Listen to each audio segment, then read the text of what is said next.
All right, fellas, we are live. We are going to tackle some Dynasty startup draft. Basically, we're going to go through I don't know, 10, 12 rounds. I can't remember how many we usually go through. And we are going to get members of our Discord, members of the YouTube chat to fill out this draft and, break down some player values. Of course, any questions you guys have, leave them in the comments. And then if we're able to get through this in about, 40 minutes or so, we'll probably do one 4-round rookie mock at the end of this too. So if you guys want to stick around all the way to the end, we'll probably be doing a rookie mock as well.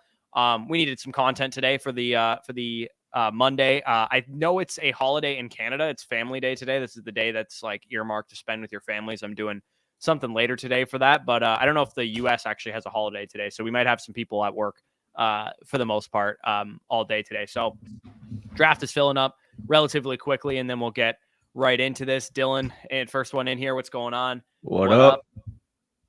All right, so we got, 4 more spots available in this draft, 3 more spots available in this draft. You can throw it in the YouTube chat if you want to. I was doing that as you said it. Yeah, so we, I don't know. We're still in like a bit of a dead period, obviously, right? There's not a ton going on in the NFL calendar right now. We're starting to get, some of the conversations forming around, certain prospects in about, I'd say 2 weeks from now is when the NFL Combine activities will start to kick up. We'll get, weigh-ins for players, which will come with a lot of reactions, overreactions, stuff like that. Then I believe it's like the first Monday or something of March is when we actually get on-field testing. Unfortunately for us as fantasy guys, I believe the quarterbacks, running backs, and tight ends go the second last day, and then the wide receivers are the last day, or that might be flipped, but it's we get the offensive linemen and like the DBs or whatever first, which is unfortunate because I think in the past it's been the other way around. We've usually got the quarterbacks on the first day. So we'll have to wait a little bit longer than we're usually used to waiting. So we're in the mock draft here. I mean, I got the 102, so not a much better place. I think probably 102 is the best place to pick from because you're guaranteed one of Allen or Mahomes, and you still get a slightly better second round pick. Maybe there's a chance that one of those other quarterbacks falls back to you in the second round. But for the most part, I mean, just give me one of these top 2 guys. I doubt that a quarterback would fall back to you, but I mean, it still opens you up to like at least, again, I personally would take my second and just go up and get into the 108, 109 area, secure, Lamar Jackson, Herbert, Lawrence, someone like that. But even like if you were to snick and pick from 211, like we're looking at maybe an AJ Brown falls, a Kyle Pitts falls, someone like that falls. Yeah, or if you wanted to go more of like a win now strategy, maybe a Jonathan Taylor's is on the board there for you. But you guys know what we like to do in the early rounds of these mock drafts. We like to stick pretty flexible. So Fletsky taking another quarterback off the board. As you guys know, we are very much a proponent of getting these elite quarterbacks early. So, Danny, not in the greatest position to get an elite quarterback at 111. You might be stuck, grabbing a Watson, a Kyler Murray or whatever. But if you can get out of the first 2 rounds with 2 of those types of guys, then those will definitely be big time assets to you. That's the only thing I like picking at the 111, area is because pretty much secure 2, like you can secure 2 quarterbacks. If you can't secure 2, then it's unfortunate that you're picking that area. Like if you're, grabbing one of those tier break quarterbacks, then you're inherently at a disadvantage versus somebody like me who has Josh Allen. And then you're also forced to maybe reach a little bit on like a CeeDee Lamb or somebody like that. Yeah, like realistically, unless Jefferson, Chase fall, like you have to go double quarterback at that spot, in my opinion, at that 111, 202. Looking at this room, though, I mean, like maybe one of them falls. I'm gonna have to, bite my lip and take him, I guess. Yeah, all the QBs are just ripping right off the board. Yeah. I mean, imagine, maybe Watson goes off the board before your pick, unless these guys both go with wide receivers. It's possible that they go Jefferson, Chase right here. Yeah, and then I'm actually like I said, at a really, really big dilemma because now I'm weighing, Kyler, Dak, Bryce Young, with these 2 wide receivers, including my 202 pick. So we do see Jefferson go off the board there, and we see Chase go off the board there. So I guess that was not a discussion. They didn't fall back to me. Deshaun Watson would be my next rated quarterback, especially with the Kyler Murray knee injury.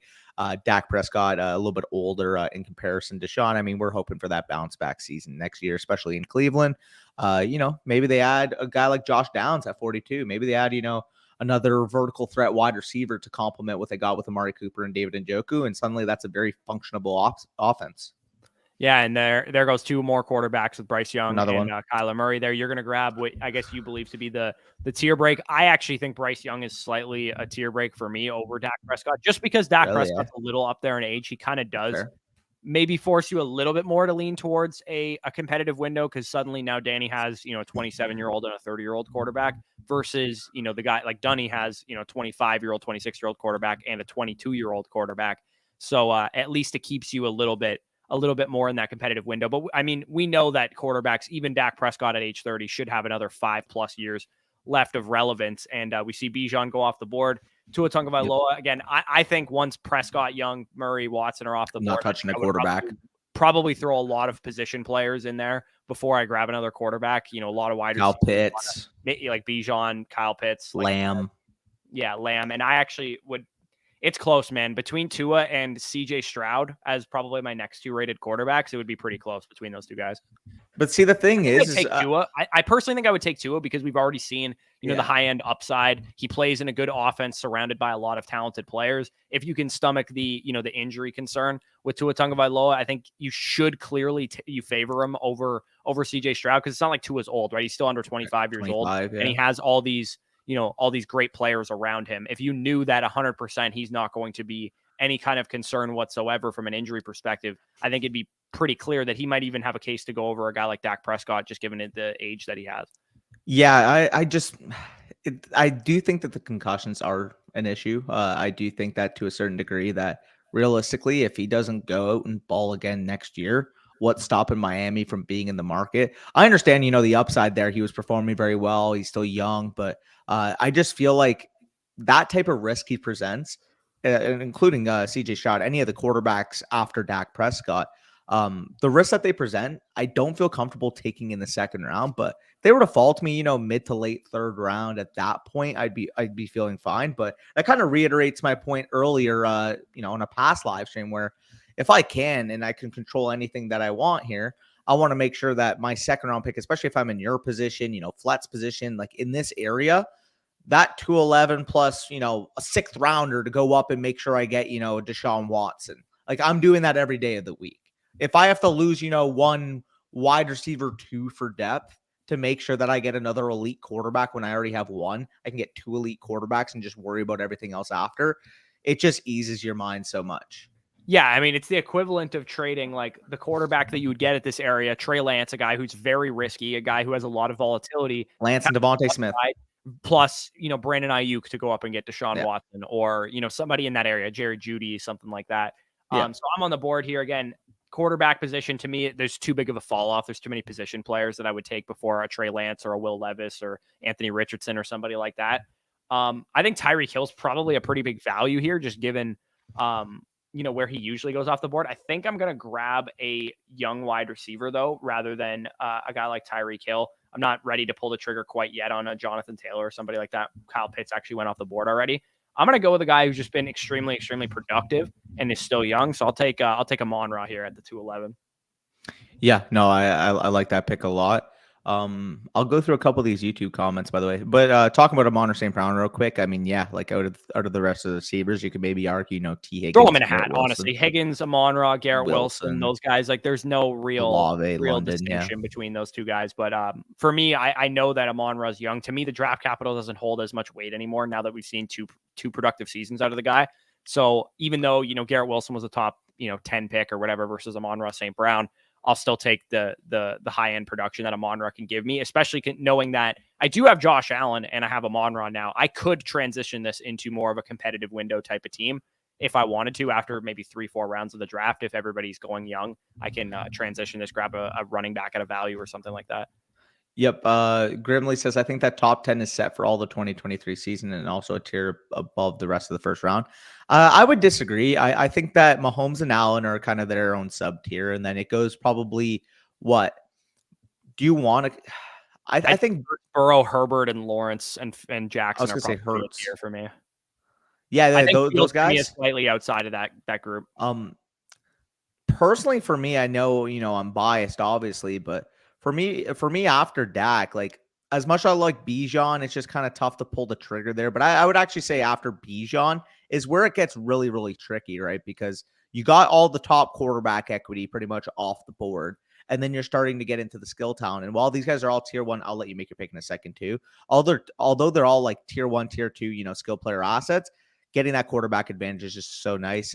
You get Jonathan Taylor there. You're building a nice win now. Right now, top 2 quarterback, top 10 potentially wide receiver, especially in PPR with Amonra. And then if Jonathan Taylor stays healthy, should be another first-round pick in redraft league. So really gear him to win the year 1 title for sure and keep I would have went with Garrett Wilson or Higgins, but they went obviously at the turn. So that's who I wanted to fall back to me. And with those guys off the board, I was like, hey, do I want to grab, in theory, a more longevity position like a Diggs or like a Tyreek who are going to help me compete, when to me, I still am going to get relative longevity, even if it's at the running back position, out of Jonathan Taylor, because I still think, he's going to bounce back this season and maintain his value. I know it's a little bit more of a risky pick rather than taking a guy like Diggs, but we're talking about a guy who will be closer to 30.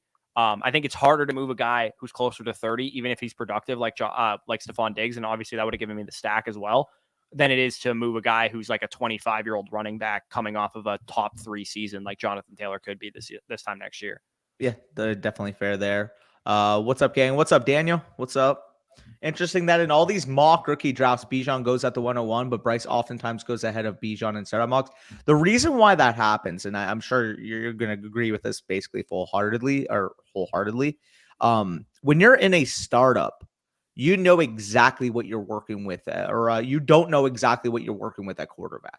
So making sure that you get, 2 franchise quarterback options in your startup. And we always mention, the phrase, you got to keep fluid, you got to keep flexible in these drafts. Taking a young quarterback is always going to be more beneficial to your future builds than taking and pigeonholing yourself with a running back. Because basically, if you're in a startup and you're drafting a running back, no matter what, you have to admit to a certain degree that you're going to compete year 1. Because otherwise, you should not be taking that running. Or at least year 2, probably. Right? So it's an interesting dilemma, because the reason why you'll see Bijan go 1 in rookie drafts, for the most part, is you don't really have to think about that. You know what your quarterback situation is, especially if you have 2 good to elite plus type of quarterbacks, and you got the 101 maybe through trade. Maybe you let's just say hypothetically, you traded Mahomes for Trevor Lawrence, the 101, and, a future pick or something like that. So you have the 101, you have Trevor Lawrence. Let's say your second quarterback is, Deshaun Watson or Justin Fields. So you're ready to compete in year 1 for the most part. You have that 101. Taking a guy like Bijan Robinson at that point, you don't really have the opportunity cost of passing up another legitimate franchise quarterback, if you will. With Bryce Young in a startup, though, you feel that pressure that, I got to lock up my quarterback. I don't know what's going on ahead of me. Yeah, I do think it does speak to the point, though, that if I'm in a 101 situation right now with a roster that is completely devoid of talent, I would do my best, because everyone's like, sell the 101 for a Godfather offer or whatever. To me, I think I'm more likely to just trade down to 102, grab myself a stud quarterback for a I'm talking in long-term rebuilds, not like you're close, like long-term rebuilds for a couple years from now. I think I'd be comfortable grabbing, a late first or a mid first or a random 2024 first in exchange for just moving down 1 pick to grab Bryce Young, who, like we've kind of showcased here, is comparable in startup value to Bijan Robinson. I think he's much closer to Bijan than he is to CJ Stroud, even at 103. So yeah, I would agree with that. Like, what would it take for you if you're in, let's say you're like 2-3 years away, you're picking 101, the guy at 102 says, I want Bijan Robinson, I'm pretty close. How much do you need in exchange to move down just 1 pick like that? Realistically, I probably would feel comfortable doing it for a 2 personally. However, given the market, what I could potentially get, you should be able to get 109 to 112 in this class, or maybe a first for second swap in next year potentially. I was going to say you should at least be able to get late first type of equity from it. But like you kind of mentioned, I do think that to a certain degree that they probably should be viewed on a relative, similar playing field, if that makes sense. Because Bryce Young, he's going to be a top 5 pick. He's got the dual threat ability, creator structure. Like, he's a really, really damn good prospect. So him hitting has a way higher ceiling than if Bijan hits in terms of potential accrual of value. So if you're looking at it right now, they're already going in the similar range in startups, like you kind of said there, Caleb. But the thing with a guy like Bryce Young is he has the ability to be a top 5 to 8 startup pick. Bijan doesn't.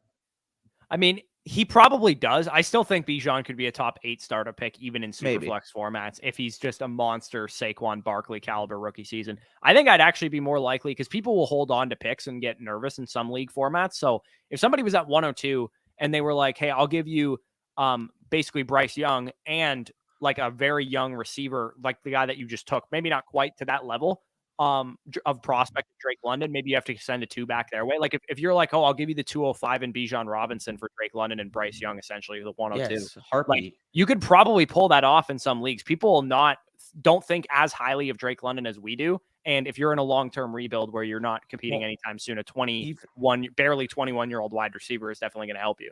Well, even if we go down, I'd probably be willing to do that. I would do probably Treylon Burks and Bryce Young for Bijan Robinson.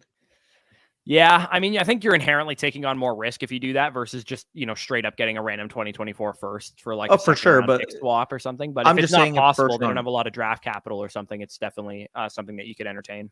Yeah, I'm just saying. Dunny's just absolutely hoarding quarterbacks out here, setting the tone on that quarterback position. I think Mark Andrews in the 4th round is pretty much stealing.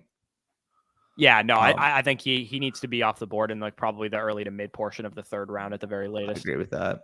I agree. Got a super chat here quickly from Kennifer. Appreciate that. I'm in trouble. 14 team super flex tight end premium. Took Justin Jefferson and Chase at 108 and 111. Got beat to all starting quarterbacks. And I have Pitts, 2023 107, Ridley, Sanders, Monty. Help. Well, for starters, those running backs need to get off your team because you need to position yourself to be able to get a quarterback in the next couple years. Yeah, pretty much. I mean, Montgomery and Sanders, like they're not going to probably fetch you a whole lot, which is unfortunate, but maybe they get you in range of CJ Stroud. If you can package them maybe to a competitive team with your 107 and Monty plus 107, back, maybe gets you up to 103 to get CJ Stroud. Because to me, I don't feel comfortable building around Anthony Richardson or Will Levis, which is maybe the quarter. They might even be on the board too at 107. Even too, if I'm going to keep it honest, man, like I don't mind, couple yearing this thing and gearing yourself towards getting Caleb Williams. Yeah, or the other thing too is, I mean, wherever you took Jefferson and Chase at 108 and 111, it's possible that you could just shop one of those wide receivers for a quarterback. And straight up trade Jefferson for Trevor Lawrence or something like that. For sure. Yeah, submit that to Dynasty Decisions. Should be a fun exercise to go over for sure. Yeah. Bend over, LOL, says 104 and 111 or Garrett Wilson. I'll take Garrett Wilson there. I'll take Garrett Wilson, but I do think that's, a really close deal. I think we're talking about, for me, my current 104 is Jahmyr Gibbs. So Jahmyr Gibbs in startup value is probably like, is he off the board yet? Has he gone? He's going to go off probably in the next couple picks, I would imagine. So we're talking about like a late 4th, mid 4th round startup pick. If he gets a good landing Mayer and Gibbs. Yeah, Mayer and Gibbs. I think that's, we're talking 4th and 6th round startup pick for a guy who went at 212. So I'd say it's like relatively a fair deal, but I would take Garrett Wilson.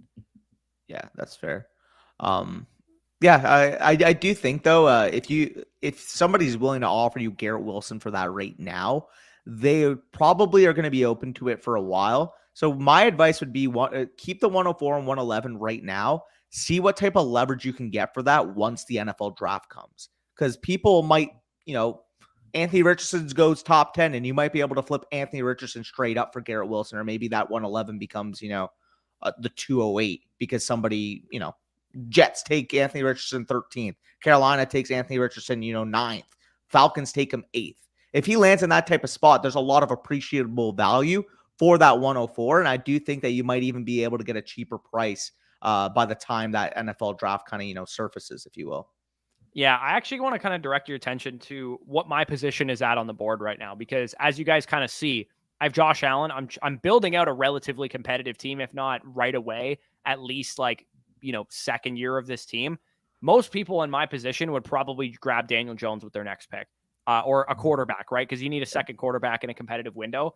In my opinion, I'm much more likely to load up on wide receivers and running backs, maybe get an elite tight end at this point in the draft where the quarterback position is at. My goal was that Kirk Cousins would fall back to me at 411, and he didn't actually fall back to me. So for me, I'm probably more willing to go with like a cheap quarterback approach where, maybe I grab like an undervalued Matthew Stafford in round 8 or something like that. Maybe a Geno Smith later on in the draft as well. Maybe pair him up with a younger quarterback like Mac Jones if I can, or Jordan Love as like my 3rd quarterback. But for me, I'm not going to force Daniel Jones here just because I need a second quarterback for my winning window. What I'm going to do instead is I'm going to take Jahmyr Gibbs, who I think should easily be off the board at this point in time. I do not think he should last a 4.11. To me, if you had to ask me right now, where is he consensus among the running back position? To me, I would take the only guys I would take for certain over Jahmyr Gibbs, and this could even change if he gets a great landing spot, are Bijan Robinson, Breece Hall, Jonathan Taylor, Kenneth Walker, and Travis Etienne. I think you could make the argument, maybe Christian McCaffrey and Saquon Barkley if you're talking like competitive window type of situation. But I definitely would take Jahmyr Gibbs over Austin Eckler and Josh Jacobs. I would argue it the other way, man. I think realistically that there's a very plausible scenario that I would take him over Walker and Etienne. Very plausible scenario. There's really like he fits anywhere for me between RB like 4 and RB 8. Yeah, I would say RB4 because I do think we kind of agree with that. I absolutely would take Bijan, Bryce, and Jonathan Taylor over him. Yeah. Yeah, and the more I think about it, I do think I have to make the adjustment because I do think that Gibbs, if he gets the proper draft capital, I mean, we're talking about what, a 20, 21-year-old running back, Walker, 23, Etienne, 24 going on 25, I believe. He's 1998 or 99? It's 24. Kenneth Walker's in 2000. Etienne, 24. Oh, yeah, he's a 99. So, like, when you're arguing it, yeah, like, obviously, they're all going to be in the discussion, but if you want to just re-roll and get the younger running back because it fits your window, I don't mind making that choice. However, like you kind of said, I think Bijan, Bryce, and Jonathan Taylor probably are in their own little sub-tier at this point. Yeah, and you won't catch me selecting Cooper Kupp in a startup very often, but given 502, sign me up. Yeah, given my team construction, I have a young win now receiver, a young win now running back, a young win now running back because he's a running back, and getting a guy that can be a huge difference maker in my starting lineup for the next 2 to 3 years in Cooper Kupp, I think is definitely worthwhile on a team like this. Again, I would imagine most of our draft rooms in our startups are going to look similar because you guys know what our strategy is. Again, that all kind of comes with knowing your room. I feel like you guys are much more likely to allow guys like Cooper Kupp and Nick Chubb to fall to the 5th round, as opposed to maybe if you guys are doing a startup with your league mates, you might be able to deploy a, long-term productive struggle in like an absolutely elite fashion because you're drafting with your redraft buddies or whatever. So for us, I mean, we have to pivot when you guys know how we draft. Obviously, you guys know how we like to draft. So drafting, ideally I come out of this draft with Josh Allen, Garrett Wilson, T. Higgins, and, Jordan Addison at the 4.11. But you guys know that's kind of how I like to draft. So it's hard for me to be able to just completely deploy that strategy. And Addison, probably a guy that I could have went with my 5.2, but given my team winning window, Cooper Kupp is probably more likely to make an impact on my team. Also, quickly got to do this, but come on, man, Big Chuck. How are you going to be auto drafting Jacobs and Najee Harris 5 rounds in? Come on, man. Yeah, you hate to see it. You can after your pick is done, if you can even move the pick window to 30 seconds, just so we're not on here forever talking about this draft. That is fair. I mean, get something fresh going soon, yeah. Yeah, took y'all's advice from Dynasty Decisions, traded 103 and 112 for Tyreek Hill and a projected 2024 first. So I think that's probably adequate value just for Tyreek Hill. So the fact that you got a 2024 first out of that, I think is great. Because, I mean, we look at this draft, CJ Stroud is the projected I would take 103 and 112 over Tyreek. I would as well, but I think that's probably the first is easy. Value.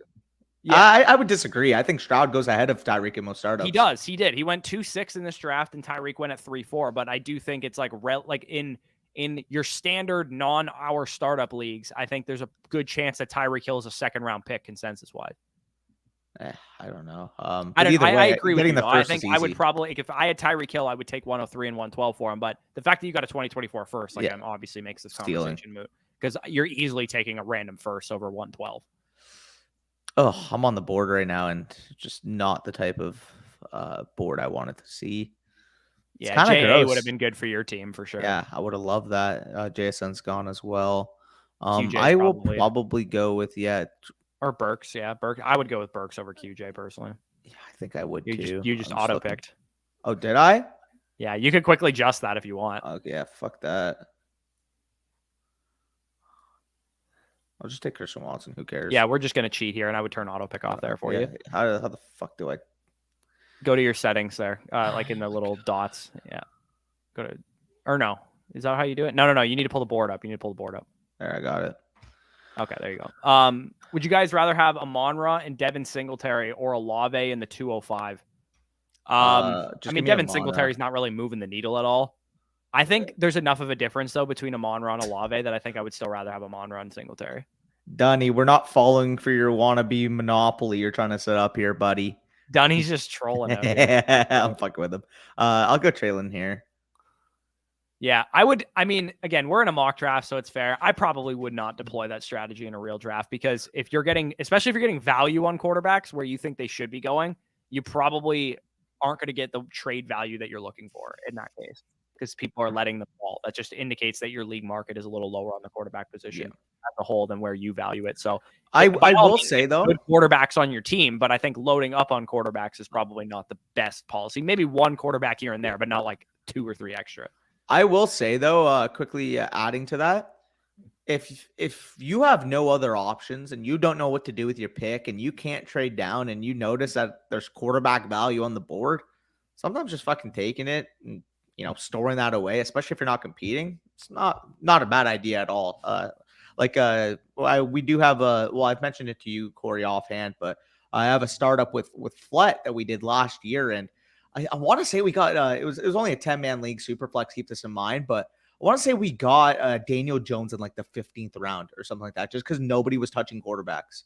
Yeah, it's pretty nutty, man. Sometimes people just fade, especially like this second, like in third and fourth tier of quarterbacks. Sometimes people, once the top guys are off the board, will just fade them into oblivion, which they should to some degree, but it shouldn't be like 7 rounds of the startup. It should be like 3 to 4 rounds. Cody says 12-team Superflex PPR, tight end premium, start 11, Garrett Wilson or Drake London in the 111. Those guys are like pretty neck and neck for me, so I'll just take London in the 111. Yeah, pretty easy for me. My guys, in one quarterback, I have Kyler's my only quarterback practically, and I have the 101, the 102, the 104, and the 108. Got offered Justin Fields for a second. He also has Burrow. Do I smash? If you want to pick Justin Fields up and potentially get your, I think that's a great move. Yeah, even in a one quarterback format, Justin Fields should be absolutely worth more than a second round pick. Very early set. Yeah, I don't care. I'm taking Bryce Young and stuff at the top of the second round in a one quarterback league. So yeah, I'd absolutely trade that pick for Justin Fields. Yeah, for sure. Kirk Cup picked the 308. I think it was an auto, but still, yeah, that's jokes. Jaxon should go ahead of Drake London, in my opinion. I disagree. Let me just speak on this from like a process standpoint. If you love JSN, that's fine. I think that's a fair take. Like, he's a good prospect. He's got a pretty good profile and all that stuff considered. But you can't reasonably tell me that you would take a guy who's proven a 30% target share in the NFL over a guy that is just a good prospect, in my opinion. So Agreed. I think I disagree with that. I'm going to take, I always just think Ayuk is undervalued in general. Like, I don't think he should be available at 11, given his age and already what he's shown from a production standpoint. I think he's worth that pick there. I don't really want to go with another running back here, but I think if Charbonnet falls back to me, I might take off. I'm looking at the wide receiver position. There's still plenty of dudes available that I think are great options for me to help fill out my win now type of roster here. Actually, I have one guy that I think I might have to go with at one of the onesies here because I think he's a tier break for me. Are you talking about Goddard? No, I'm not actually. Really?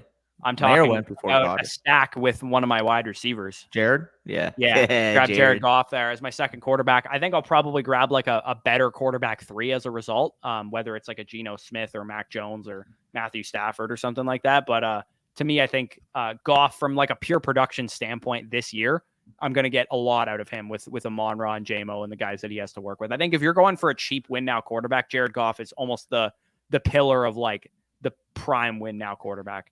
Because I do not think they're going to draft a QB in the first round, personally. Piss off, Flet. Yeah, I hate to see it. But yeah, Drew, if you love JSN, that's fair. But I don't think you should take him over any of Garrett Wilson, Chris Olave, or Drake London, just by the sole fact that they're similar prospects. And even I would agree that all of the 2022 wide receivers that I just mentioned would have been the wide receiver 1 in this class as prospects, not even just like based on what we know after their rookie seasons. You can make the argument that Traylon would have been wide receiver 1 in this class. He would have been 100%. And maybe Addison for me, like, gets over or near where Traylon, Olave, and J-Mo and those like Dotson, those guys graded out for me last year. But even if you love JSN, the prospect, you cannot take him reasonably over a guy that showed a near 30% target share as a rookie who's 21 years old. He's actually the same age as JSN. Yeah, which is remarkable when you think about it. But yeah, no, I agree with you there. Drake 106, London. Jason Addison. Yep, I agree with you. I would need 103, 102, or 101 to move for Drake London. I would need a quarterback or Bijan. Yeah. Gibbs over Wilson. I cannot get on board with that there, Drew. Cannot get on board there. Garrett Wilson is too much of a stud. Here, 102 and Garrett Wilson for J. Jeff and a one quarterback. No shot. I'm keeping J. Jeff there. Yeah, I'm taking Jefferson there. That's you're basically asking, should I trade the 102, 101 potentially in a startup draft for a late first, probably where Garrett Wilson goes, maybe a late or late first, early second type of area, and where Gibbs will go. He'll probably go in the mid second round, late second round in a one quarterback startup, I would imagine. Yep. So you're trading away the 101, 102, 103 for like, a late first, early second, and like a mid to late second. DJ Moore at the end of the 7th round feels kind of that crazy. Seems kind of free as well. I was debating him actually with my Brandon Ayuk pick. Yeah, like I had to double take that for a second. I'm not sure if you saw my mouse hovering. I'm like, wait, is this DJ Moore? Like what? You thought it was David Moore? I don't know. I want to make sure. I did get auto picked Damian Pierce earlier, so not great. I could trade my rookie 107. Oh, you got to. Oh, you traded your first? Yeah, if you traded your first in that situation, that was a big time mistake, I think, especially knowing that you needed QB equity and knowing that the quarterback class, maybe you didn't know this, but the quarterback class next year is better, probably, at least at the top end, if you get one of the top two guys than this year's quarterback class. So, yeah, you definitely should go get your own first back. For sure. Alex has 101 or 104, 105 in a 2024 first. I don't mind making that transition if I have the 101, to be honest. That's a pretty good package, I would say, for 101. Really unfortunately, you're not getting a quarterback. If you were getting 103, that'd be a pretty easy smash for me, because then you get guaranteed one of Stroud or Young, and then you're basically trading like an early second round startup pick or a late first round startup pick for a mid to late second round pick, and then like a third and a fifth or something like that. So I think that's a pretty decent package, though. You presumably get your best receiver. Maybe you still even get CJ Stroud if somebody takes Gibbs ahead of him. And yeah, you're probably in pretty good shape. One quarterback league, 12-man, rebuilding with 101 and 110. Thinking of trading away Deshaun in the 110 for the 100. Why would you have to add to Deshaun to get the 102? Especially in a in a one quarterback league, duh. Yeah. Sorry, I was thinking superflex for a second. I'm like, wait, what? Do you have another quarterback? I'm assuming he does. He probably has like Fields or Lawrence or something like that if he's trading away Watson. So in a one quarterback format, I think Watson's like a top 50, top 60 startup pick. If you're he says rebuilding. If you're rebuilding, I don't want to trade up for 102, which is presumed a running back, right? Well, I mean, you could also. I wouldn't blame anybody for taking their number one receiver at 102. That's fair. I think I would rather just move Deshaun for future capital if you're rebuilding. I would also move. He's not going to probably get any future first for a one. Like Deshaun had a down season in a one quarterback league. He's probably not going to get a one for him.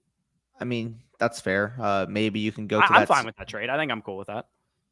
Yeah, that's fair. Assuming you got depth at that position, you're basically trading like 110 and a one quarterback is not going to be a great prospect, most likely. No, for a guy. I mean, it could be like Charbonnet or Addison or Gibbs. Like, even if that's Gibbs that you're taking there, I think you could sell Gibbs for more than that. I don't know, man. I think 110 might be able to get you Charbonnet, and you're looking at Deshaun and Charbonnet. I doubt it. In a one quarterback format, you're not getting Charbonnet at 110. Don't think so? No, I don't. How many people are going to take are going to take the fourth, fifth? Right, they're going to take running backs. Other running backs over Zach Charbonnet after like 106, 107. So you're looking at like Downs or Flowers, I guess. So like for Charbonnet to fall to 110, Downs, Flowers, and fucking what's his name would have to go. Mayer. Yeah, maybe even like an A chain. And I doubt that's going to happen. I bet people, if Charbonnet goes in round 2, he's going to go in the top 7 picks of a one quarterback. Probably, yeah. One quarterback rookie draft. He might be a guy that gets steamed up to the mid-first round of a super flex too. That's what I'm saying. I don't think you're getting a Charbonnet type at 110. Fair. I think best case scenario, you're looking at like third round Zach Evans or Sean Tucker at 110. Really excited for the JSN player card and film session. Yeah, it should be a lot of fun there. I think Gibbs goes to either Cincinnati or New Orleans in the first round. You absolute slut, chef. Pain. Brutal. I really wanted Stafford to fall back to me. With the state of New Orleans' current cap, if they took a first round running back, I think they should fire their entire front office. I have to take Damian Pierce here, right? No. I think I do. He was not even my highest running back available. He definitely is my highest running back available. I would take Algier over him. I would not a chance. Yes. But speaking of New Orleans, right? If we're looking at it real quick, they are in such a financial mess that if they take a running back in the first round, like I said, everybody in that front office deserves to be fired. Genuinely. Yeah. They don't even have a quarterback. Agree. They don't even have a quarterback right now. Why would they take a running back? I think they'd be stupid to take a quarterback in the first like that. Well, they don't even have a first round pick. Well, they got the Sean Payton pick. Oh, right. So it's what is a late pick? 28, 29? Yeah, it's the 49ers pick via Miami, via Denver. It's like it switched hands like 7 times. Okay, so D-Hop actually went here. Denver got that pick for Bradley Chubb. Would I go with a win now receiver here is the question. Mike Evans makes sense. Mike Evans makes sense. So does actually, you know what I'm going to do? I'm going to grab a tight end here because I think David Njoku doesn't belong to be in this area. So I'll grab a tight end that can help me win now there. So again, not the greatest win now team that I have built out here. If you want to kind of show the whole thing, I got Allen and Jared Goff as like my quarterbacks. Amon-Ra, Cooper Kupp, Brandon Ayuk so far at wide receiver. I definitely think I could get like a Keenan Allen type with my next pick or Mike Williams or somebody like that.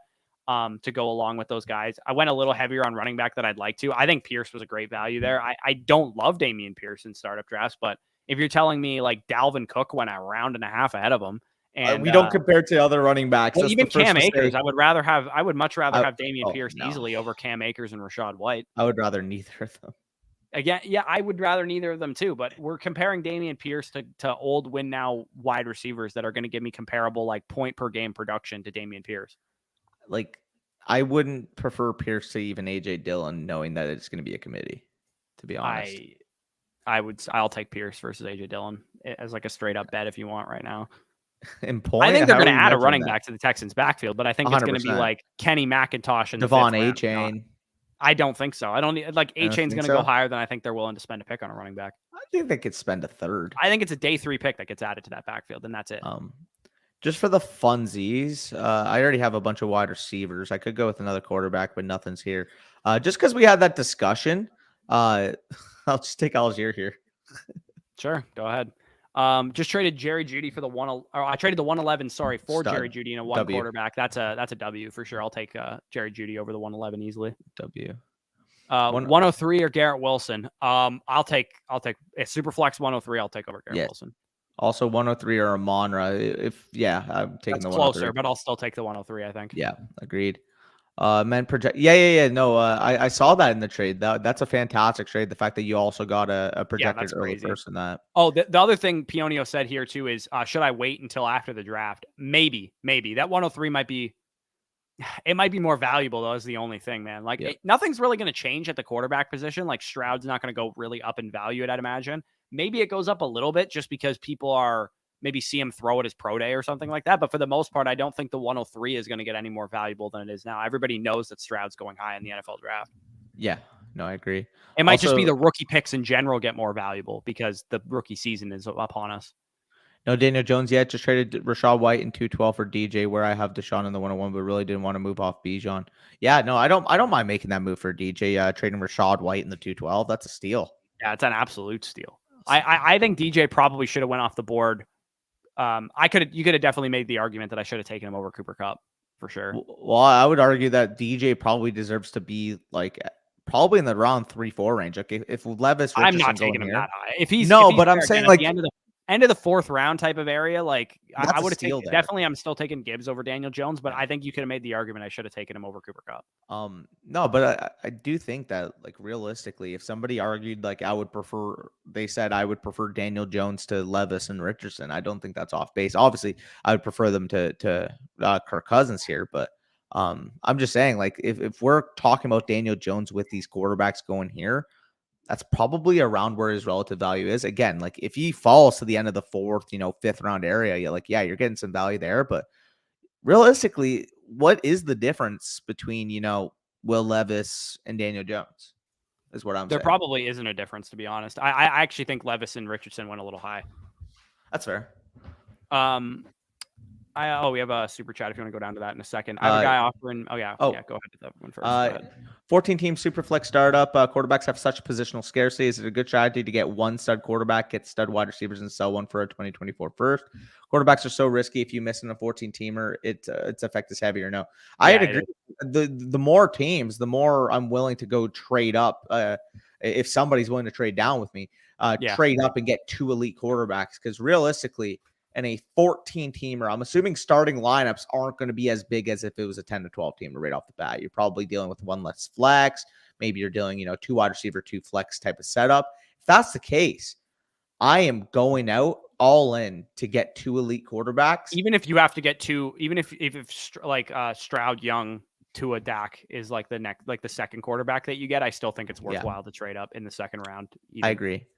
Yeah, definitely. The more teams, the more I'm willing to trade up for a quarterback. 100%. Yeah, because if you miss out on that area, like the QBs are going to fly fast and furious to the point that I'm probably going to punt to like Mac Jones, Ryan Tannehill as my QB 2 and 3. I'd agree with that.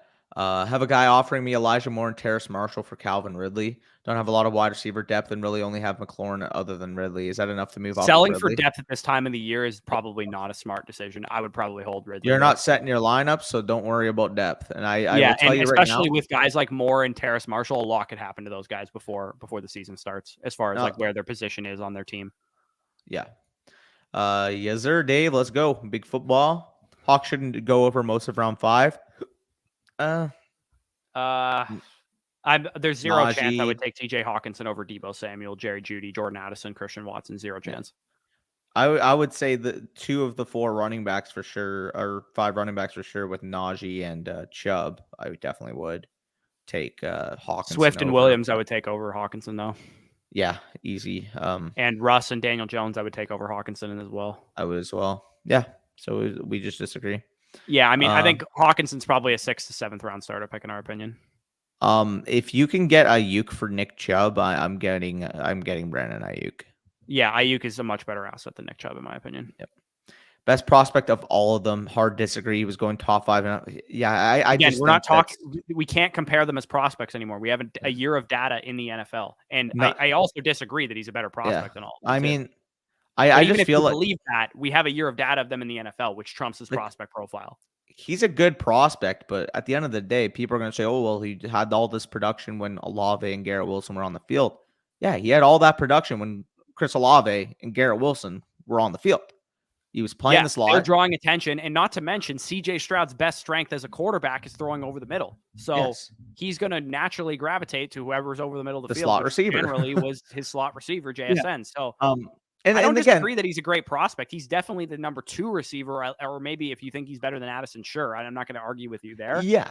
But he's at least on par to the other guys that we're talking about as prospects, if not worse, because I think London and Wilson were better prospects. Yes. And we also, like I said, have a year of data where Garrett Wilson won Offensive Rookie of the Year. Drake London had almost a 30% target share, and Chris Olave should have been the runner-up in Offensive Rookie of the Year. Well, it's pretty simple. I understand why people will do that because, you see Ja'Marr Chase, he's playing with Jefferson, so it's easy to make that parallel because of the production. But Ja'Marr Chase is like an upper top 5 percentile type of athlete. Like he was an elite athlete. Like I will change my stance. In that example too, real quick before you go on, I want to add the fact that Chase was the outside receiver to Jefferson's slot, and JSN is the slot receiver to 2 elite outside wide receivers, which is a different comparison. If JSN, or should I call him just Amon or St. Brown, because that would be the comp for him. If JSN goes out there and runs 4.43 like Justin Jefferson did, I'm willing to change my tune. I still think he's a really good receiver. I still think he's got a lot of allure. Top 3 at least, probably top 2 wide receiver for me in the class right now. But probably top 15 to 20 dynasty wide receiver as it currently stands too. It's just he's not a top 5 in the NFL draft type of wide receiver because of the athleticism issues. Yeah, exactly. So, again, does it all matter in the grand scheme of things? Can he go into a spot, land in the slot, dominate from the slot like Amon or St. Brown did, and you really don't care whether he runs a 4.45 or a 4.65? Sure. But at the same time, I do feel like that's going to impact his draft capital. That's going to impact where he goes in the NFL draft, because if teams view him as a slot-only player, they don't view him as a potential number 1 caliber wide receiver, which, again, like I said with Amon or St. Brown, is not a bad thing. If you land in a spot that will feed you the volume relative to what you can do working underneath like JSN will, I'm all for it. He lands in Dallas. He gets to be the wide receiver 2 for CD. I'm all for it. He lands in LA. Patriots, Texans, also good landing spots right? for volume. So New York, yeah, you mentioned New York. New York would be awesome as well. New York is There's probably the best place you could go, I think. like if you're genuinely like a big fan of JSN, you're probably hoping that he slips a little bit because a lot of these playoff teams could use a really He could also damn go good to number 2 fucking wide Buffalo receiver. or Kansas City if Oh it's man, possible. that would be crazy. Look at all the teams that lost in the divisional round, even the wild card round. The biggest difference between them and like the Chiefs, the Eagles, the 49ers, Well, the Mahomes, Bengals. aside from Mahomes, Well, aside from Mahomes, is the weapons groups that they have. So a lot of these teams picking in the 20s now want to add a cheap young wide receiver. And I'm telling you what, like JSN lands in a spot to be the wide receiver too. I think that's way better for him in the long term than him being forced to be a number 1 wide receiver on a bad offense. Yeah, I agree. So, if the Falcons land Lamar, they will own that division for the next 10 years. I mean, that'd be a pretty dynamic offense to try and stop if Lamar was delivering the ball to Drake London and Kyle Pitts and Dobbins out of the backfield and potentially more. Or not Dobbins, sorry, Algier out of the backfield to pound it. I think that would definitely be huge. If I was the Bucs, I'd be sending offers out for Lamar Jackson too. If I was the Panthers, I'd be sending. I think Lamar is going to have a massive market. People might be lower on Lamar relative to like how good of a passer he is than maybe the NFL views him to be. But what he does for your offense from like a real life NFL perspective, I think teams are going to be having to pony up a Deshaun Watson type package to go get Lamar Jackson. Yep. Do y'all think the Ravens draft a running back this year? They Probably. definitely could. At some point in the draft, they will. Yeah. What's your prediction for Lamar future? I think the Falcons are the best spot for him. I think he ultimately stays with Baltimore, if I had to guess. Probably, but if he's going to move, I think if you're the Falcons and you say, "Hey, listen, Baltimore, you don't want to pay him, you can, get a nice young roster to build around." Let's say hypothetically, number 8, they really like Anthony Richardson because they say, "Oh, I'm getting, potentially a Lamar Jackson level impact with his athleticism, but I'm getting that with 4 years plus a 5th-year option." That's how teams are starting to think nowadays. They shouldn't think that way. They shouldn't, because you never want to go cheap. At least it's harder to hit on a quarterback prospect than that. You never go cheap at the most important positions, but a team like Baltimore that's already had that in mind that they don't want to pay Lamar, that would be like their best alternative option. So hypothetically, it would probably be, 840, 2024 first, 2024 second, or something like that. That's probably what the deal would look like. Yeah. You do that at a running back, tight end, and linebacker. You don't do that at edge rusher, quarterback, wide receiver, or offensive line or corner. Like you don't do it at those positions. Like, because I mean, the Titans found out pretty quickly that you can't just like sub in Treylon Burks to the AJ Brown role and it's just gonna be the exact same. Well, I mean, why do you think there's so many nerds on Twitter that are basically like, if you pay a running back, if you pay a linebacker, it's death to your franchise? Because people start to realize that, oh yeah, in the short term, I'm adding, this Ezekiel Elliott running back. I'm adding this Dalvin Cook running back because I got championship aspirations. A year and a half into that deal, and you see they better front load the contract is the other thing. Like your dumbass franchise backloaded a running back's contract, as did the Vikings this year. And Bengals too with their running back. So it's probably not smart to do that. If you want to set up the rookie draft, we're going to do a 4-round rookie draft. I'll rip through some questions in the meantime. Pionio says just shipped Lamar, Kareem Hunt for Tua, Waddle. So okay, that's a lot to unpack there. So you got the Tua Waddle stack for Lamar and Kareem Hunt. I think that's probably a worth trade for the Tua side. As good as Lamar is, you're getting. I'm not giving up quarterback the equity. Consensus 107, 108 areas. Lamar Jackson, maybe 106 for early to mid second round quarterback in Tua Tagovailoa and a mid to late second round wide receiver in Jalen Waddle. See, for Kareem Hunt's like a 10th round, 11th round starter pick. I don't really give a shit about him. See, the thing is I wouldn't feel good making this move. It's probably the right move to make. But because I wouldn't feel good and I'm giving up an elite quarterback, I want to damn well feel good when I move him. I don't think I'd be able to pull the trigger if I had Lamar. So here's an offer that I actually got in a league. Because this, again, is the same kind of offer, I think, where you're like, you don't feel good making it. And I declined it as a result, but it's probably fair value on par. I got offered Dak Prescott, Brandon Ayuk, and a 2020 and a 2024 first for Justin Herbert in the 109. So you're getting a much better. I think you messaged this one to me. Huh? I think you messaged this one to me. Yeah. So you're like, I mean, the difference between Herbert and Dak Prescott in a startup is only like 8 to 10 picks. And the different, like you get Ayuk, who I think is like a 5th round caliber startup pick. Then you also get I would say a pretty sizable upgrade between a random 2024 first and the 109 in this class. I mean, The it's way I kind of probably see it, decent value on par, but I told him, I'm like, I need something else on top of this. Like, I need, like, I was like, would you do? I asked him, would you do? I have the 107 also. I'm like, would you do the 107 and Herbert for Pitts, Dak, and a 2024 first? Is kind of like where I'm at with Herbert, because like that's just how high I value Herbert. right? Like it's definitely a tough situation. It's basically asking you, because if we just say hypothetically Ayuk equals the 109, which is probably about fair relative value, give or take. In that I'd probably year, rather right? have Ayuk, to be honest. Right, but like I'm saying, like for the purpose of it, let's say you would prefer Ayuk, but Herbert, basically Dak in the first for Herbert, and it's basically asking you, okay, well Herbert is 6 years younger, right? 5-6 years younger. They're probably going to give you similar type of production in that quarterback 4 to 8 range for a while. What's the value of 6 years of age in terms of, would you forfeit 6 years of age to go from Herbert to Dak? It'll be a random mid-first 2024 probably too. first. He's about a middling team in the league. It won't be like an early first or a late first. Right. So like, while that's, comparable value, while that's pretty fair value, saying, mid first to give up that 6 years of leverage, if you will, you just don't feel good making it. And I love that. And you know what I mean? Like, right. Like, you don't want to accept a deal that's fair market value when you're dealing with the elites of the elite in Dynasty, when you're dealing with like that certain subsection of just equity, because no matter what, there's going to be interest in those players, right? Yeah, exactly. So you set up the draft so we can get into this and keep this stream under like an hour 15 or whatever, and I'll just rip through these questions here. Would you trade the 106 and Olave for Adams and Andrews in a no tight end premium league? So if I were to equate value here, I just want 106 Olave and Adams are probably pretty similar, I would say. I would slightly prefer Olave, but it's probably pretty close. 106 and Andrews, I think Andrews is probably worth more than that, even in non-tight end premium. I mean, this is a question of where your team is at. This is obviously a rebuilding, ready to compete, contending team.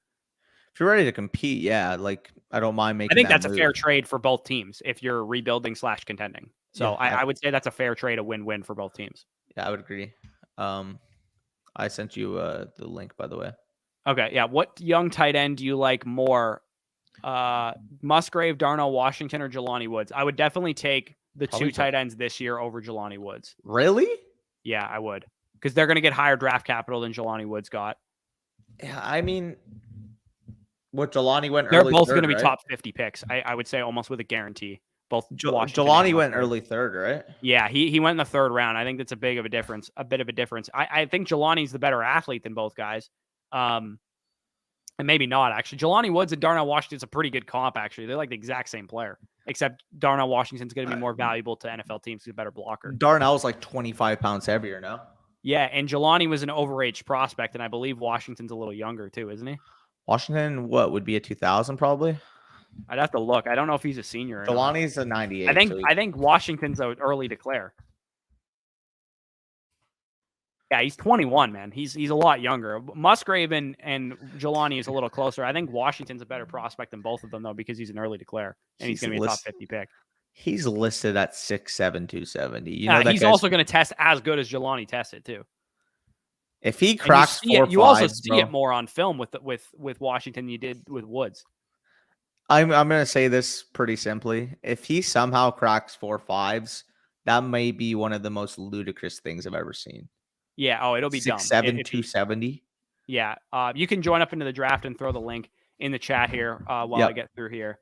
Kind of odd question, but are y'all familiar with Dynasty Nerds? If so, would you ever collab with them? They're big film guys. Would love to hear y'all's rookie breakdown processes.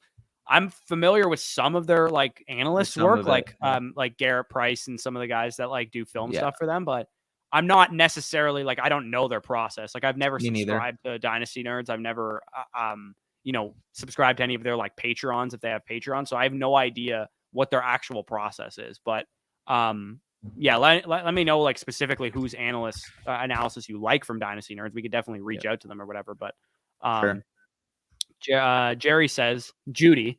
So Jerry about Judy. Judy or Swift looking to compete and get points. Take your namesake. I'll take Judy 100%.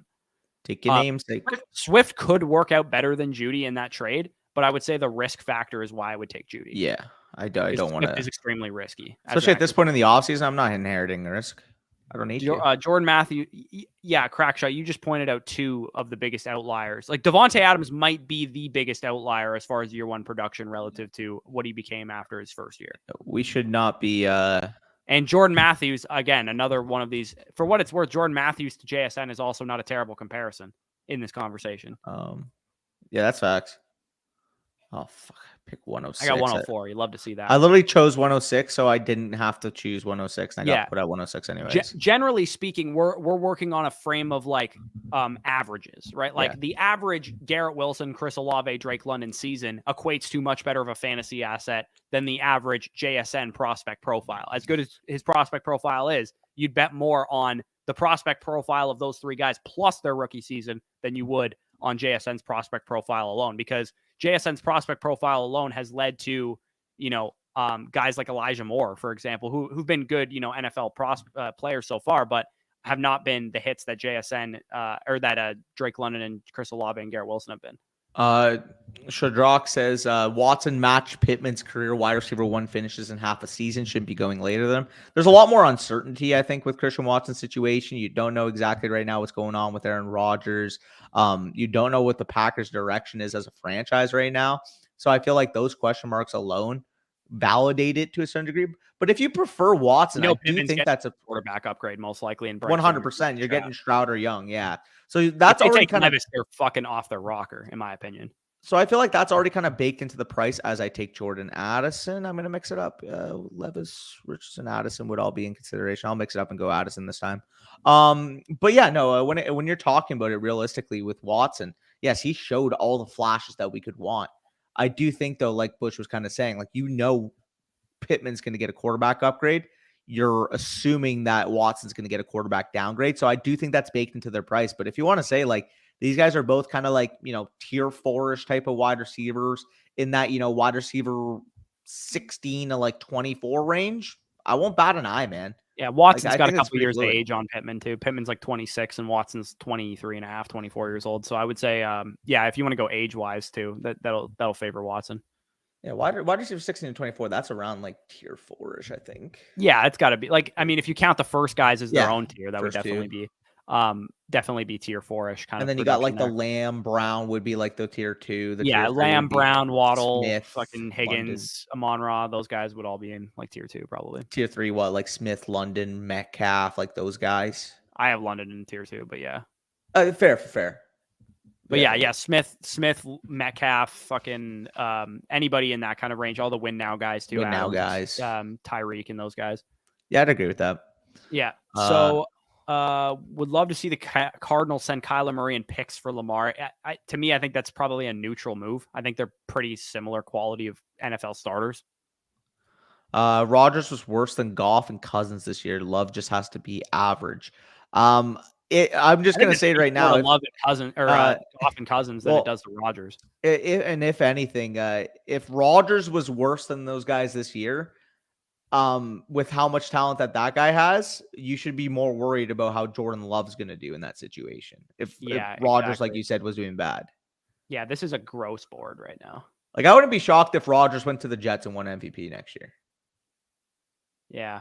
I'm gonna mix this up and take Tank Bigsby. So I have a few running backs left to evaluate. I had to write some up for BDG's draft guide, so I went in kind of like a wonky order because I started with like I have Bijan and Gibbs who I had to write up, and then I also had all the like lower tier like Tajay Spears, Chase Brown, Israel Abanikanda type of guys. So I haven't actually gotten to like the consensus like 2 to 3 or 2 to 6 running backs, which is like Evans, Tank Bigsby, Sean Tucker, guys like that. I think Tank Bigsby, from what I've seen in the numbers, might be one of the guys that I like the most out of those guys, just because he's the most elusive and the most creative on his own relative to the rest of those running backs, whereas like Tucker and Evans have warts in that area of their game. So Bigsby, somebody I'm very excited to watch. Yeah, no, I think that's a good pick there. With Tank Bigsby, I mean, you're going to get at least a player in the mold to be able to handle a workhorse type of role.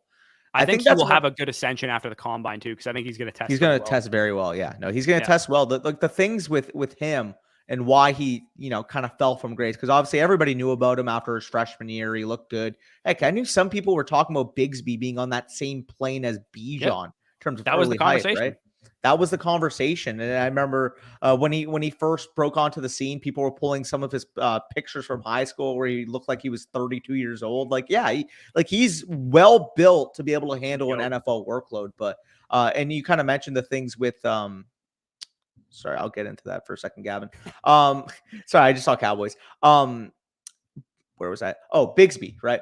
He's going to test well. He's going to run well. He's going to jump well. The things that people have broken down about him and why he's slipping in the drafts now is more so from a nuanced running base, or maybe not having the best vision at times, maybe not having the best lateral agility at times.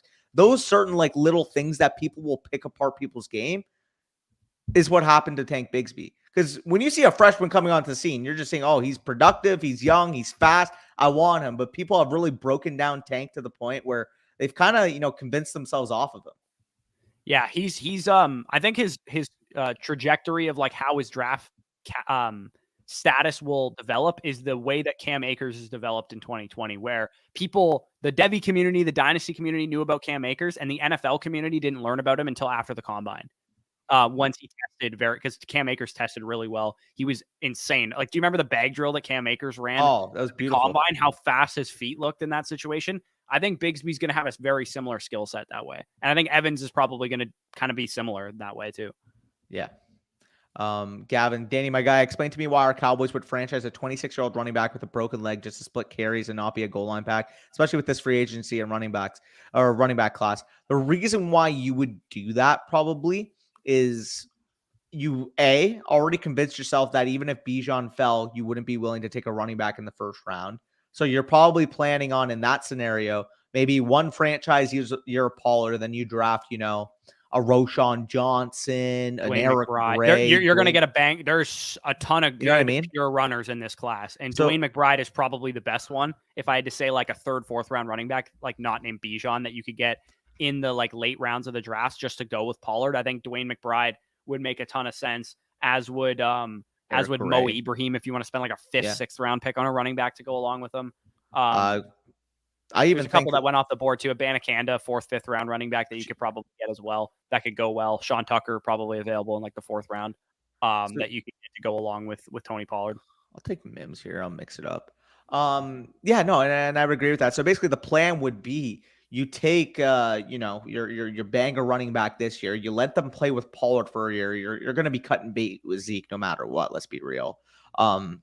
You let that materialize, and then next year when it's time to pay Pollard, you just move on and you drop the satellite back. You draft a Donovan Edwards to be your main, weapon, or you draft, Will Shipley in the second round. There's so many other options that can basically play their role in a backfield next year, similar to this year, which is why I think that this 2023 to 2025 cycle of running backs, not even going to get into, Judkins and Singleton yet, but with this cycle is how, probably 90+% of NFL teams are going to rebuild their running back rooms. All these vets that were getting, these huge, workloads, you're going to start seeing a lot more two-man committees with a banger and with a satellite back. And I do think these two classes, in particular in the next couple of years, has plenty of both. Yeah, exactly. You can pair, like you said, McBride, Abanikanda, Roschon, Sean Tucker, whoever with Pollard in this class, draft Donovan Edwards next year. I think for the Bucks specifically, they could do something similar where maybe you keep Leonard Fournette on the roster this year. Maybe you restructure his contract, cut him after this year, and you draft Dwayne McBride or Zach Charbonnet or somebody who can carry the early down work to go along with Rachaad White, because Rachaad White is clearly not suited to take a huge workload on the ground. He's more suited to be like a 5 to 10 carry plus receiving work type of back. So I think it's very similar. Most NFL teams are going to have one or the other. They're going to have a good satellite back or they're going to have a good early down back, and they just need the other part of that. Yep. Rodgers was in a division with the 3 worst pass defenses in the league and didn't have a single 300-yard game. Zach Wilson, Mike White had each. Zach Wilson and Mike White's offense threw the ball 50 times a game versus the Packers ran the ball to win games because they had a pretty good defense and one of the best backfields in the league. And Shawdruck, I don't know if your argument right now is arguing that Rodgers is overrated or that Green Bay is a dumpster fire, but I'm hoping that you're arguing the latter, because Aaron Rodgers is still a freaking damn good quarterback. Yeah, if he goes to the Jets or he goes to whatever team he goes to, he's probably instantly turning them into a contender. So I would say that you're you're If probably anything, you off should be base more on. you should be more worried that if Rodgers looked human last year, than what's Jordan Love, who hasn't played significant NFL football in 3 years, is going to look. Yeah, this is a fucking disgusting point. Like, you It is guys gross. see what I'm doing in this rookie draft? This is how I believe the class is, man. I don't think that I other agree than with running it. back and tight end, the class is strong depth-wise at quarterback and wide receiver. So I'm probably not going to take any or very little wide receivers or quarterbacks after round 2 of a rookie draft. I think Evan Hull's kind of interesting here. He's got a good pass catching profile. I actually think Keaton Keaton Mitchell. Mitchell is probably the best running back left on the board, because Keaton Mitchell he's kind of like Pierre Strong from last year. He has a good, small school profile, pretty much good at everything, but he's undersized like Pierre Strong was. And he'll probably test well too. Pierre Strong tested really well at the combine, as will Keaton Mitchell. I think that'll make a lot of sense. Did Red Pill just get? How did he get? Red Pill took the wrong T. Scott in the second round. I think that's fair value for Tyler Scott at 2.7, because he's getting a lot of steam in NFL draft circles. Oh, this might be bold. I would not be shocked if the guy goes top 40 at this point. I think there's a chance if he runs in the low 4.3s that he might go in the first round. So you're telling me that if you're a team like Carolina and you're running, fucking Robbie Spaghetti fucking hair, he's gone now. They traded him to Arizona. I know, but you were running that at the beginning of the year last year. You just need somebody to fill that role next to DJ Moore. I tell you what, Tyler Scott can do that for you. Yeah, exactly. I think he's a good deep threat. I would rather take Tyler Scott at the end of the second round than take Jalen Hyde at the beginning of the beginning. I'm talking rookie drafts, not like an NFL team. No, I agree. Because I think you're going to get Tyler Scott late 2 and rookie drafts early 3 if he gets good draft capital, and you're probably going to have to pay a top 15 pick for Jalen Hyatt. By the way, Jamaican, I would not deal Jettas for that. I would at least need Pickens to be replaced with probably at least another first of value, so another mid. That's even mid to late. I wouldn't do it for the 103 and 2 mid to lates. I would probably need one that's, at least guaranteed mid, or maybe even early to mid. If you trade Pickens out of that trade with 106 or 107, would you do that for Jefferson? No, I don't think I would. I think I probably it's a mid to late 2024. That's what I mean. You're getting quarterback equity, which is nice because you'd be getting 103. That's tough though. That is really tough, man. Again, when the value is close or on par, but you don't feel good making the trade, my gut instinct says that, like we were talking about the quarterbacks, just keep the elite guy. Yep. Like you need to be probably blown out of the water for these elite guys to leave your team. Like if you have to think about the trade, then it's not the trade you should make. Yeah. Only in reference to elite assets, though. Yes, only in reference to elite assets. Top 15 to 20 startup players. Not even 20, man. I would probably top 12 to 15. 12 to 15, yeah. Yeah. Roshan may be one of the most underrated players in this draft. Looking forward to seeing his combine. He's going to test well. He's a good athlete. I think he's I'm telling you, the whole time I was watching Texas games, I was like, they should literally only run the offense through Xavier Worthy, Jatavian Sanders, and the 2 running backs. Like they should never throw to Jordan Whittington ever again. Do you think Roshan can be a 4-4 guy? More 4-5. I'd be shocked if he tested that well. I think he'll probably run in the high or the low 4.5s. Like if he runs 4.53 or something at 6. That's what I mean. 25. That's a really good time for that size. But that's what I mean. Like you're dealing like in that type of area, which is very, very good. He's going to look good too in the field drills, which we don't care about as fantasy players, but NFL teams care about, and he's going to run routes really well. Yeah, no, that's fair. Yeah, it's still funny thinking back because Zeke was what, 220 when he came out 220. Yeah, I mean Todd McShay has Roshan as a top 5 running back in the class. I saw somebody had him at RB3. Yeah, that wouldn't shock, dude. If you told me that Roshan is the 4th or 5th running back off the NFL draft board too, it wouldn't shock me one bit. I think the Cowboys would make a lot of sense for him, like the end of the 3rd. Yeah, I think we would also make a lot of sense for him too. For sure. Tampa Bay. I think Brady has skewed the perception of age regression. Rodgers will turn 40 this year. Okay, so you're on the side of Rodgers. So you're saying Rodgers is washed. I don't think he's lost. I don't think he's washed. I think you have a point. I guess I suppose it's not just like Rodgers is immortal because no, for sure. Situation. And that's why we got to have these tough conversations sometimes, but I just don't think that Rodgers is quite at the wash type of level. Again, he could go out next year, new team, and just stink it up again, but it really kind of just felt like the situation wasn't there. He wasn't really fully motivated. They asked him, he wanted support for so long, and they finally just said, fuck it, we'll get you a second round receiver in Christian Watson. But outside of Christian Watson, you traded Devontae Adams. Robert Tonyan is a sack of shit, to be honest. He's awful. Like, you had nothing else working there. So I felt like at some points this year that it kind of felt that Rodgers just kind of disconnected from that situation. So in that theory, if you're saying, you know, Rodgers' play was so bad, yeah, like maybe Jordan Love comes in and he's motivated, and that's the only difference between, you know, quality quarterback play and what you're arguing Rodgers displayed last year. So no, I don't think that's terrible. I think we're talking about a guy who's like a very opinionated person, and if he thinks the situation was bad, he probably didn't put his best effort on the field. And that's not a thing that you could say about many pro athletes, but you can say about Aaron Rodgers. So yeah. Love the collabs with the man Ron. Definitely has similar views and process to y'all. I think so. The nerds collab would be interesting. Yeah, no, you're talking about Ron, man. You're speaking right up the connection here. The communication. Ron's a pure numbers guy, so he's gonna have a little bit of difference from us. Yeah. But he's definitely going to be on the same wavelength. As a bitter Cowboys fan, if Dak threw 300 plus. Oh, 100%. Oh, dude, we saw it all year. You're a Cowboys fan. You know how it is, Cowboys media. Dak could play a fucking. I mean, even with Romo. Romo went toe to toe with MVP Peyton Manning in 2013. I want to say he had like 0.5 EPA per play. One of the craziest quarterback battles of all time. You won't hear how well Romo played. You'll just hear about the pick he threw at the end of the game. Yeah, exactly. It's what happens, dude. It's a different sport, obviously, but I hear it as a Leaf fan in hockey because we're the Cowboys of the NHL. That, you know, Austin Matthews can have a 7-game goal streak, and if he has one game with no goals, everyone's talking about how overpaid he is. And same thing for Mitch Marner and William Nylander in hockey. It's just the way that works. If you're a big market team in any sport, you're going to get ridiculed more than other teams. Well, one of the main scapegoats, and I'm sure you can validate this too, dude. When you guys had Freddie Anderson, man, like that guy was like got ripped apart, and our goaltending last year was ripped apart. Jack Campbell got absolutely thrown under the bus every single fucking time he let in more than 3 goals.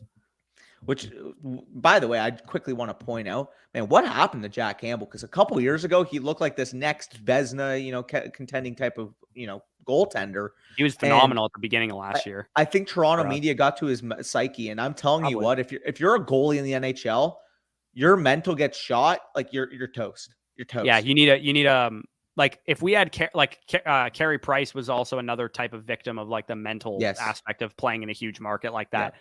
If we had a guy that was just tough as nails, like mentally, like we'd probably be in a much better situation. Our goaltending has been, you know, up and down to say the least this year, but at least Campbell got a bag from the Oilers. Yeah. So Travis said, how can I send, so yeah, Patreon is the best way to do that. So if you're a patron, like I got to be honest with you guys, those of you that have sent in free submissions, it's going to be a fucking long time before we get to them because we have 20 plus patron submissions, let alone, you know, the 20 plus free submissions. So we only do 8 per episode too. It's going to be a while for the free submissions. We're going to rattle off probably 3 this week, Dynasty Decisions videos. So definitely we'll get to some of them, but the best way to skip the line is definitely Patreon. And even skipping the line on Patreon, you're going to have a little bit of a wait also. So for sure. Yeah. Oh my God, I would love to imagine TB. Oh my God, that'd be crazy. I know that Tampa Bay is going to fuck it up though, because they're gonna get a good enough quarterback to win 7 games. They're gonna get Garoppolo or Jacoby Brissett, and we're gonna win 6 or 7 games with that quarterback. I would much rather, like, if that's what we're destined to do, get a win now quarterback so that Todd Bowles doesn't lose his job, and even if that happens, he's still going to. They should draft Anthony Richardson at 19 if that happens. If he makes it there, I don't think he's going to, but if he does, then they should do that. Love in 4 minutes against the best pass defense in the league. Almost matched Rodgers' stats for the whole game. This tape. Aaron Rodgers also won the MVP 2 years before this season, so I'm not really going to entertain. Yeah. Also, I mean, like we were kind of mentioning, you know, Jordan Love was still fighting for the badge. He was still passionate. You know, he was fighting for that, you know, cheesehead. You could tell Rodgers he's not fighting for anybody at this point. He's fighting for himself. He wants to get out. Yeah. This is a good question from Gavin. I think this is going to be the source of a lot of the value in rookie drafts because there is a couple good landing spot for running backs available, right? Like if a running back goes to Miami or if a running back goes to whatever team that has like touches available, they're going to probably be elevated, even if they're like 4th, 5th round picks in dynasty rookie drafts. But if a running back does go to Tennessee, like one of the main guys, let's say, you know, Zach Evans goes 3rd round to the Tennessee Titans or 4th round to the Tennessee Titans or something, people are going to move him down boards relative to where the other guys go. So I would say that it could be a big source of value between, you know, these types of teams. I actually think Arizona is one of the better landing spots for running back to go to. Can you imagine Sharps in Arizona? He just takes on the James Conner role. Yeah, I actually think it'd be better if a pass catching guy went there, because then they could get on the field right away. If Gibbs goes to Arizona, I think it'd be great. Oh man, Roschon is a former quarterback, smart, low tread on the tires, big dude. Yeah, you don't need to sell me on Roschon, dude. He's a great player. Yeah, he's a stud. Yeah. Do you have any stock in Najee? No. I think if I was going to have stock in Najee, it would come this year as opposed to last year. But I don't currently have any stock in Najee. No. And not to toot our own horn, but if you guys were following the channel early in 2022, I'll tell you what, man, we got a lot of fucking backlash. We did a Dynasty values and values and busts by round, where we talked about the best value and the worst value of each round of a Dynasty draft. And as soon as we said Najee Harris and Jonathan Taylor were first round bad values, the comment section hated us. Well, a year later, I mean, I'm just saying, it's looking good. So let's answer the questions on the screen here, and then we're gonna head off of here because it's been on here an hour and 15, and I'm actually fucking starving. So, same. Have you seen the opinionated reports on the Mac and Zappy situation? I honestly am not going to speculate. I'll just see what happens in the NFL draft. And Flet would love that, eh? And sure, but I would use this as an opportunity to buy Mac Jones and sell Bailey Zappy, if I was being honest. Real talk. Could you imagine if the Pats somehow finagled the Raiders into giving pick 7 for Mac Jones? Oh, that'd be crazy. Campbell is Charmin ultra soft. LOL. That's fair. I saw somebody say like San Francisco is about to have 4 stud quarterbacks when Mac Jones was available. Don't call me. Hey, Tally, yes, sir. Is this a hot Sick Cam's Poop Volcano is an epic YouTube name. Yeah. So if Rodgers goes to Las Vegas and Carr goes to New Orleans, does Wilson fall out of the top 10 in redraft? No. I like. You're talking about Dynasty, right? Yeah. In Dynasty, no. In redraft, you can argue that if he's rolling with rookie quarterback at 13.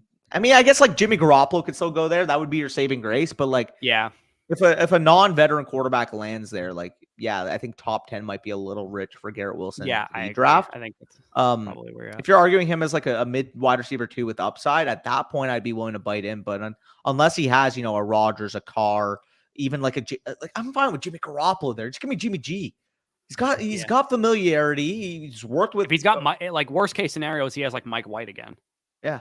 Well, I mean, which is he's still probably a top 15 to 20 receiver, but probably not top 10.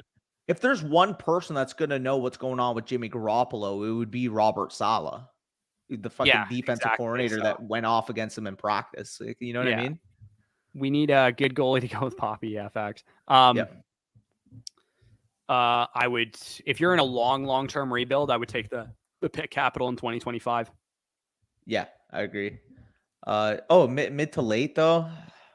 Dude, it's 2025. You have no idea where that pick's going to end up being. I don't really give a shit where the valuation is. I'm not going to lie. I saw mid to late and I was like, wait, what? But no, it's like you might say that right now, but a lot could change before it's 2025. That's a random first. Like every 2025 first is random.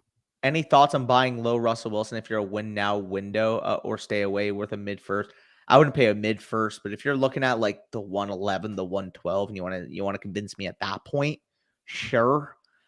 Mid first though, like I would just rather re-roll into one of the quarterbacks there or trade it for a more established one. Like realistically, I think a mid first might be able to get Kirk Cousins, and you could easily get Kirk Cousins for a mid first.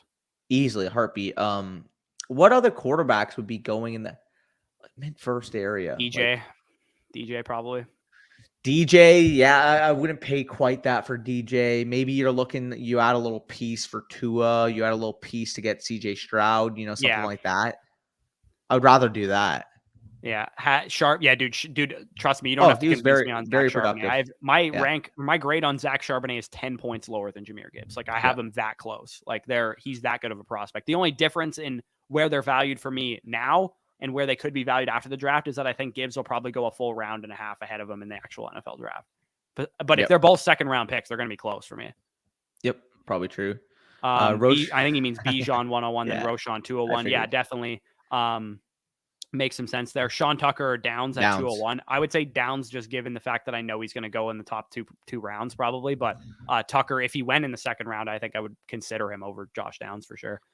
Would you go with the hero RB with Bijan or RB with Bijan. Are Taylor. you talking about redraft? I think he means in a startup.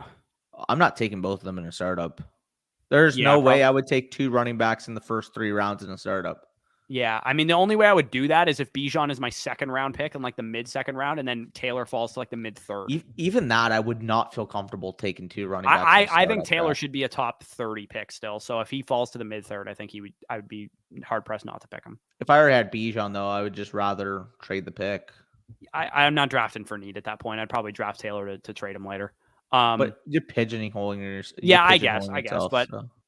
One quarterback league with the option to keep up to 5 keepers. I have Chase, Kupp, Breece Hall, Garrett Wilson, DK, and Javonte. Who would you cut? So you're keeping. How long are you keeping them Chase, for? Kupp, and Garrett for sure. I think. Trade Kupp for Bijan in a heartbeat. Yeah. Oh yeah, absolutely. Yeah, you're definitely trading. Like if you let's say that trade's not available. Like who are you keeping out of these 5 players? The 2 Jets, Chase, Kupp, and Metcalf probably. And you're cutting Javonte. Yeah. Yeah, that's probably where I'm at there. Yeah, I would agree. So last question, then we'll head off of here. Brotherhood says, in a 1 quarterback, what wide receiver can you get for a win now team with 106 and 111, or how high in the draft can you get up with those? So in a 1 quarterback league, 106 and 111, I would hope to get one of the best win now wide receivers in Dynasty, which would be Diggs, Tyreek, Adams, Kupp, somebody like that.